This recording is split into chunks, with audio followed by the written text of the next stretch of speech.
2022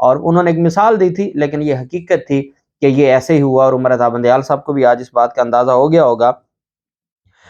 یہ ایک سال جو مسلط کردہ یہ فاشسٹ سرکار ہمارے اوپر مسلط کی گئی، ایک سال میں جو پھلتی پھولتی برآمدات میں ریکارڈ کمی ہوئی ہے۔ پاکستان تحریک انصاف کے دور میں 30% گروتھ ہو رہی تھی برآمدات میں۔ پاکستان تحریک انصاف کے دور میں اپریل 2022 تک 30% گروتھ ہو رہی تھی برآمدات میں، اور اس امپورٹڈ حکومت کے آنے کے بعد یہ جو برآمدات ہے یہ ایک سال میں 21% پر آ گئی ہے، 9% کمی آ گئی ہے ہماری برآمدات میں۔ آپ اندازہ لگائیں کہ انہوں نے آج ملک کو کہاں کھڑا کیا ہے۔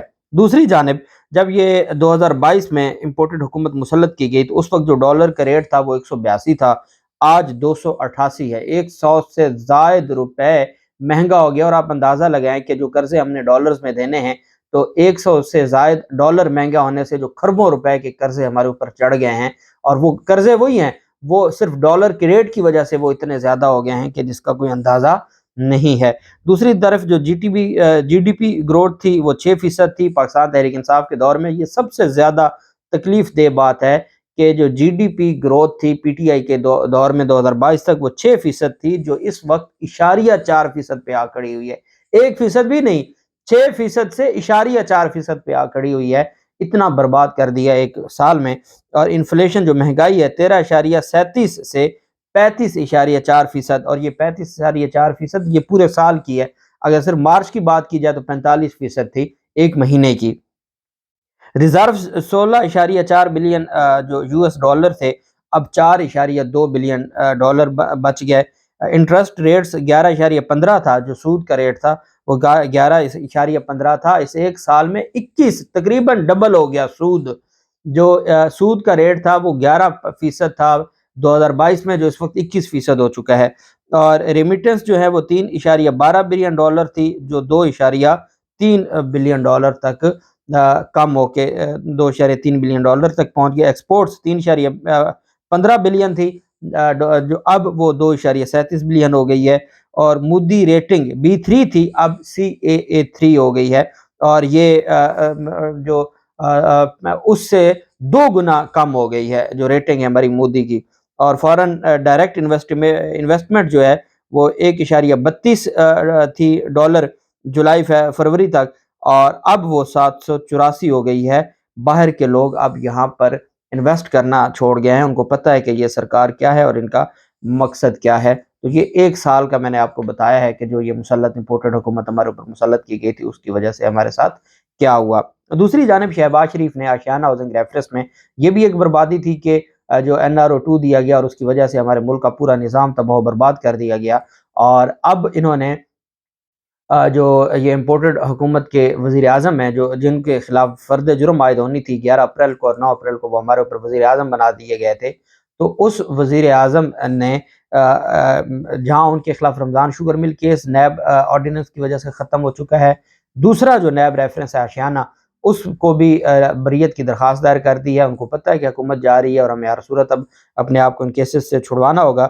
In view of the submissions made above, it is respectfully prayed that the petitioner accused، شکر ہے اپنے آپ کو accused لکھتے ہیں ملزم، be kindly acquitted of the charge at this very stage in the interest of justice. Any other relief، جو petition ہے جو پریئر ہے اس میں صرف اتنا لکھا گیا ہے جی کہ ہمیں آپ بری کر دیں۔ کیوں بری کر دیں؟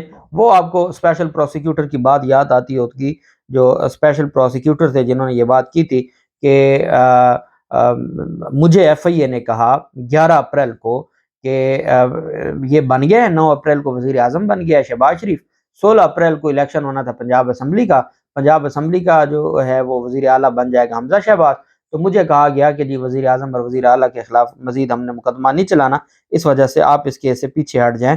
یہ کون کہنے والا تھا؟ یہ کہنے والا تھا جی اس وقت کا جو اسپیشل پروسیکیوٹر تھا، اور اس بنیاد پر پھر سپریم کورٹ آف پاکستان نے ایک آج کو نوٹس لیا تھا، لیکن بدقسمتی سے پھر سپریم کورٹ آف پاکستان نے ان کو ڈھیل دی، جس ڈھیل کی وجہ سے یہ آج گلے تک پہنچ گئے۔ اب بات ہے چیف جسٹس آف پاکستان کے خلاف جو ریفرنس دائر کرنے والے ہیں اور عمران خان کے خلاف تھانہ کوہسار میں مقدمہ درج کرنے والا ہے، وہ ہے جی سبطین خان، راجہ سبطین۔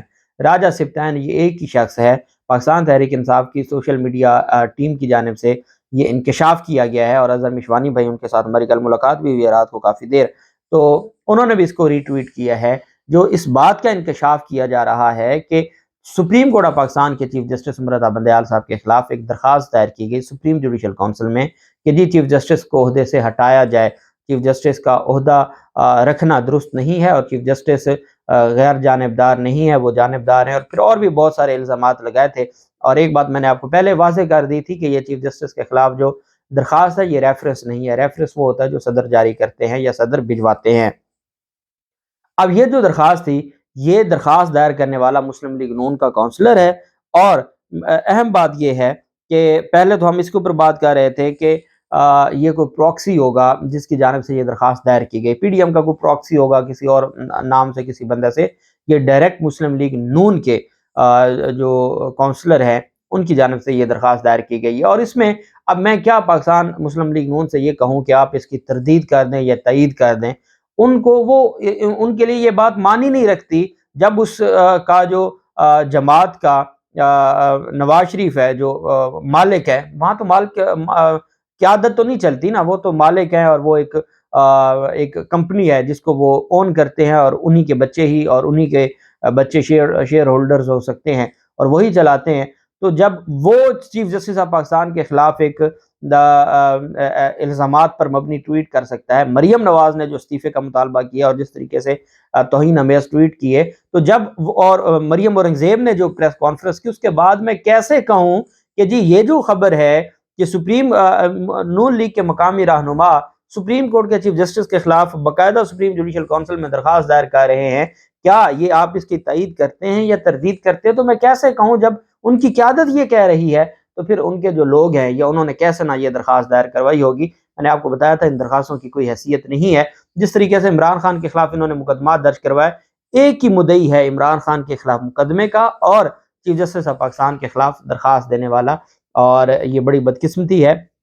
الٹیمیٹلی ان درخواستوں کا کچھ نہیں نکلنا، ان درخواستوں کی کوئی قانونی حیثیت نہیں ہے۔ اللہ پاک پاکستان کا حامی و ناصر ہو۔ بہت شکریہ۔ اللہ حافظ۔ پاکستان زندہ باد۔